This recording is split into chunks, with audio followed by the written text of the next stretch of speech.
The UFC Welterweight Championship will be up for grabs in the main event of UFC 137 coming up Saturday, October 29th in Sin City, Las Vegas. And joining me at this time is none other than the UFC Welterweight Champion, the man who will be looking for his 10th consecutive win at UFC 137 and looking to defend the UFC Welterweight title for the 7th consecutive time. None other than GSP. George St-Pierre joins us in studio. And George, first of all, welcome back to Toronto. This place holds many fond memories for you. Your last fight in front of a North American record crowd just down the road at the Rogers Center against Jake Shields. What was that entire experience like for you, knowing that you were headlining the biggest show in UFC history on home soil? It's a great honor for me, and it was a crazy experience I will remember for the rest of my life, you know. I cannot really describe. It was very big. What about the performance itself? There has been some criticism regarding the fight against Jake Shields, but a lot of people fail, I think, to recognize you were severely hurt and you had the left eye injury. How hurt were you in that fight? I was hurt, but I couldn't see with my left eye, the lead eye. The depth perception. Yeah, it was very bad, but you know, it's no make excuses. You know, Jake Shields is a great fighter, but of course I would have liked to offer a better performance. Especially when I have all the critic talking about me going to decision. You know, I wanted to do something better. But well, what about those critics, really, George? I mean, you are the dominant UFC welterweight champion. You've won 9 in a row. You're right up there with Anderson Silva, pound for pound, atop the list. I mean, it is a fight after all. Not everyone, you know, is going to be knocked out or submitted. What do you make of this criticism, and how do you turn it into a positive for you, or do you care? Yeah, but I want to give something more to the fans. You know, I want to finish, but also I want to win in beautiful fashion. Win. My last fight was not a win that I really enjoy. You know, I enjoy the experience, everything, but it's not the fight that I wanted to do. What about the fact then that Nick Diaz is next in line, the former Strikeforce welterweight champion? A lot of people feel that stylistically he is a good matchup for you to force you maybe to fight more, as they say. What do you make of Nick Diaz as an opponent? And do you feel he is a matchup that is going to allow you to maybe try to finish the fight more because of the style he brings? Yeah, Nick Diaz, the style is the fight that everyone wants to see. And also, I think he's gonna, because of his style matchup, the style matchup is gonna bring the best out of me. So there's gonna be no doubt about it. What about the areas where you guys are at least really putting a lot of attention on in many ways? I mean, MMA, you want to train everything. You're a black belt in BJJ. You're obviously a tremendous striker, one of the best athletes inside the octagon. Nick Diaz has a bit of a boxing background. He's been working with Andre Ward. You've been working with Freddie Roach. Are we going to see the great striking display that a lot of fans are hoping to see? I mean, what has Freddie Roach helped you most with? Helped me a lot with like fighting guys like Nick Diaz, you know, strategically, and yeah, it's gonna be it's a mixed martial art fight. It's gonna be a lot of everything.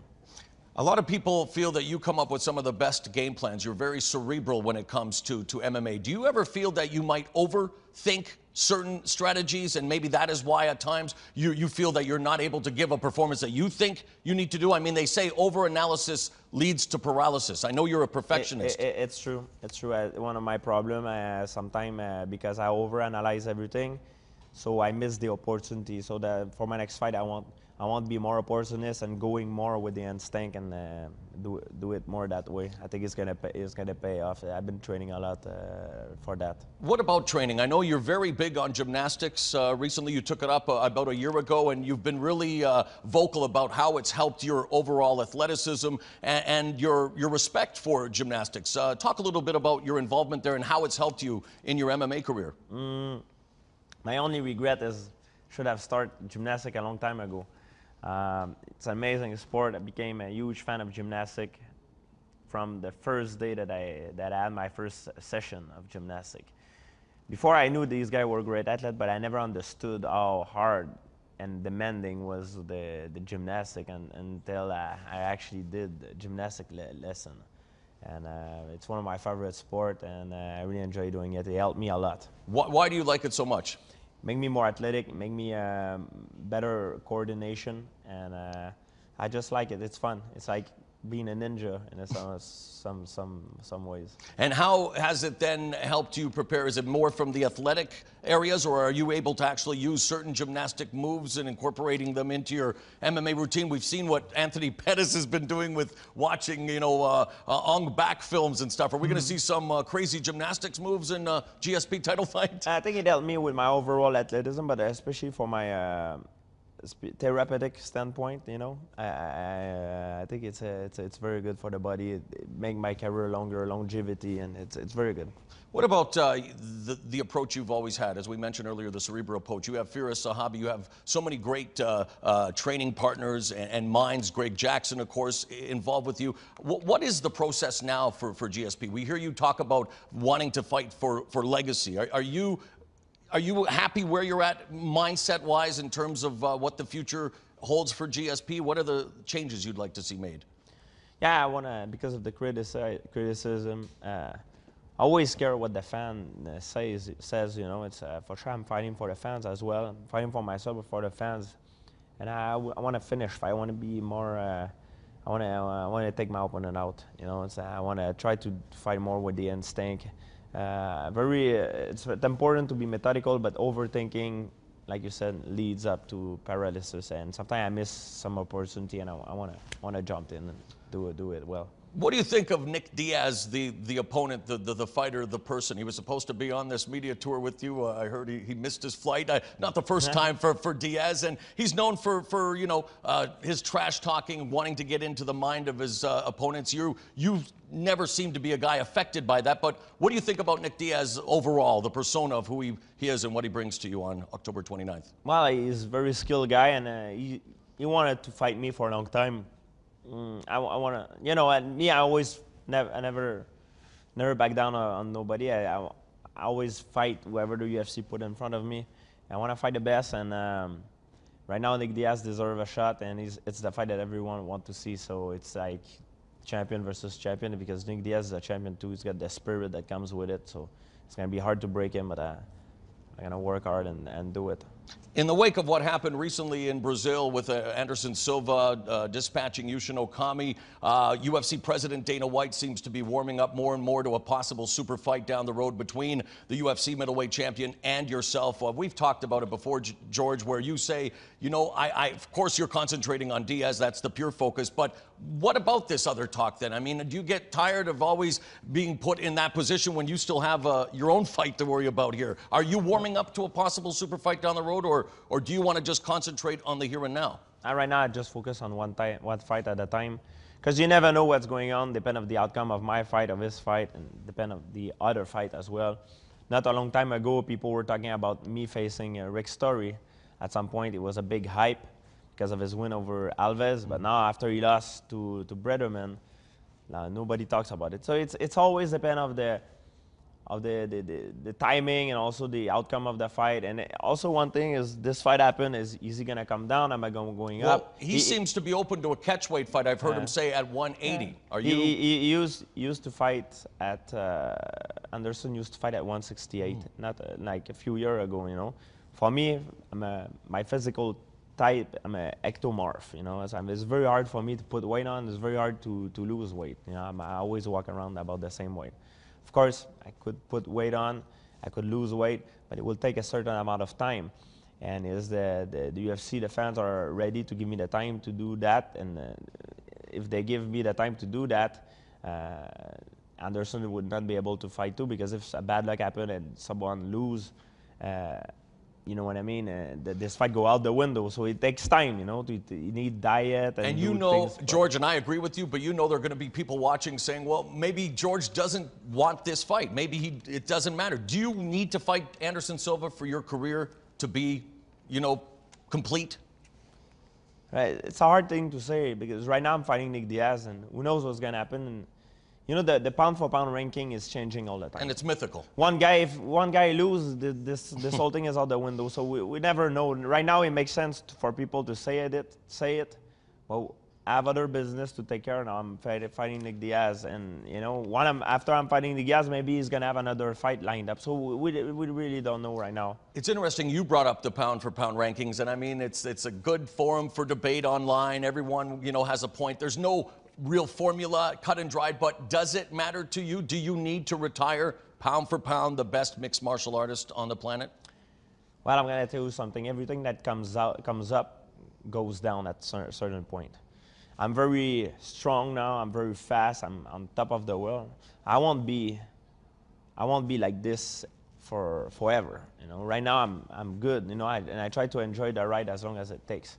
And I'm not the only human being like that. We're all human beings. Anderson Silva is a human being too. He's on top of the world right now, but at some point something can happen, you know.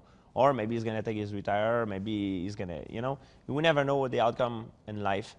I don't wish nobody a bad life, but that's what life taught me is everything that goes up comes down at one point. Look, everybody like Sugar Ray Leonard, Muhammad Ali, it all happened to everybody, and that's how it goes.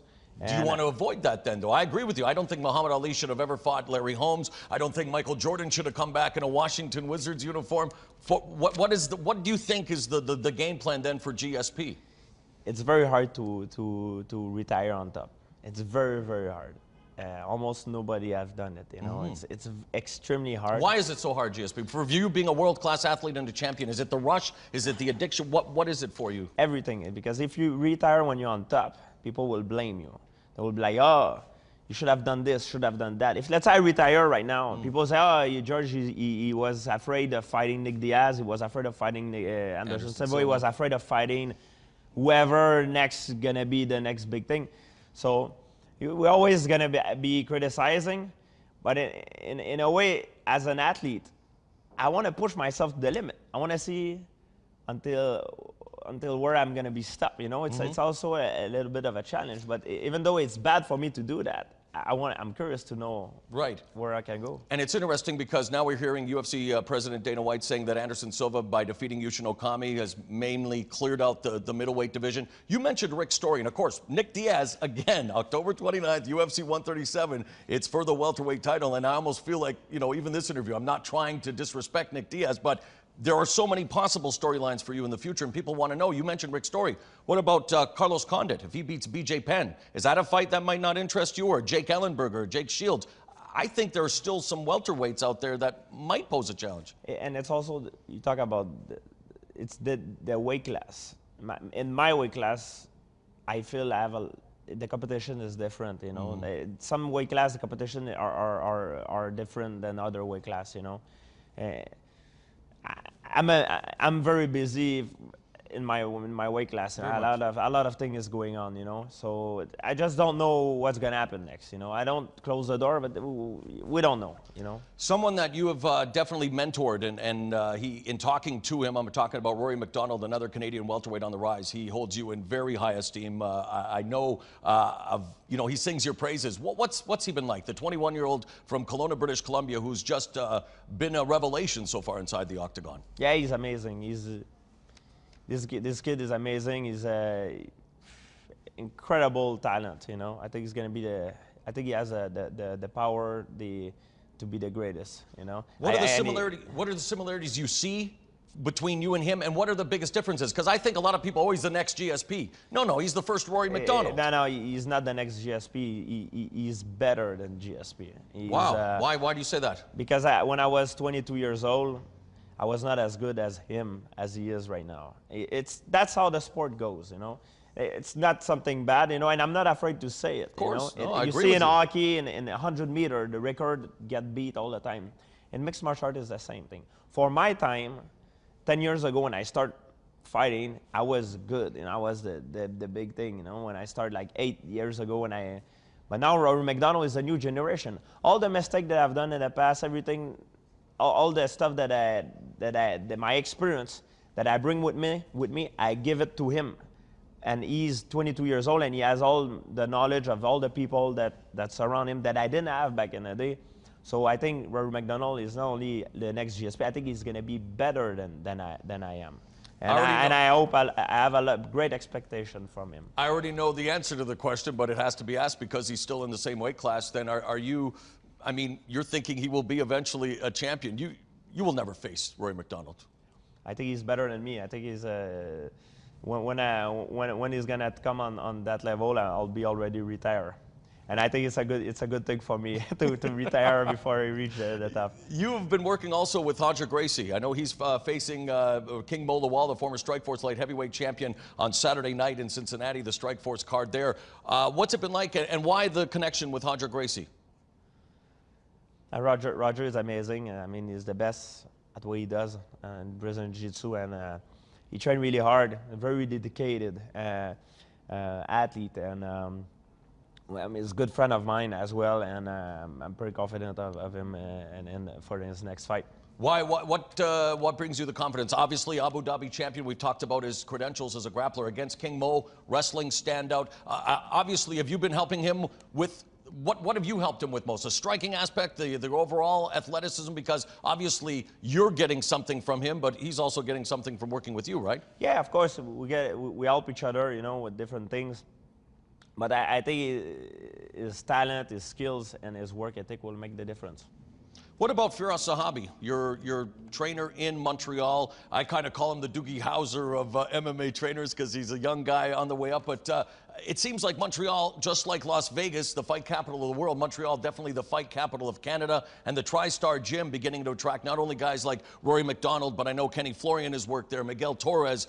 Talk about the atmosphere at the TriStar Gym and why you guys are as successful as you are. It's good because we have guys from all over the world, not only from US, I guess from Europe too, that people doesn't know much. You know, I have training partners from Europe that are extremely very good, you know. Are they MMA fighters on the way up? Francis Carmon, for example, is with me right now. He's traveling with me while I'm going away for training. He's an amazing athlete, and this guy just need a chance to fight finally in the big show in UFC to show his set of skill. But because he's from overseas, now they just moved. They live in Montreal. They came in Montreal to have a new life and have the opportunity to fight on the big show. They sacrifice everything to come here, and they put everything on the line. And hopefully, guys like them will have a chance to be fighting on big show. And it helped me at the same time to have a big variety of training partner.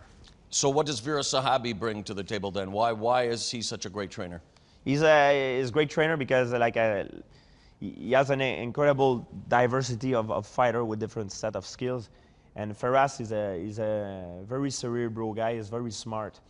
And Firas, people doesn't know that, but Firas could actually fight. I could actually tell you that Firas could probably fight right now for a UFC world title. Like, that's how good he is. Why doesn't he fight? Well, because he's more of a cerebral guy. Fighting is not his thing. He's more like, if you look at the movie, like when you see the master beating up the student, but the master never fight, the master never compete. Yeah. That's Firas Zahabi. That's how good Firas is. Wow. Firas is an amazing. If you ask Kenny Florian, ask whoever have gone, John, whoever have went with Firas, Firas is incredible. He's like this mystical character that everybody says, oh my God, he would kick everyone's ass, but he never fights. That's how Firas is like the pioneer of Kill Bill, you know, the guy that always behind. He's the master, the grandmaster, but never fight. Those guys are never fights. You know? Interesting.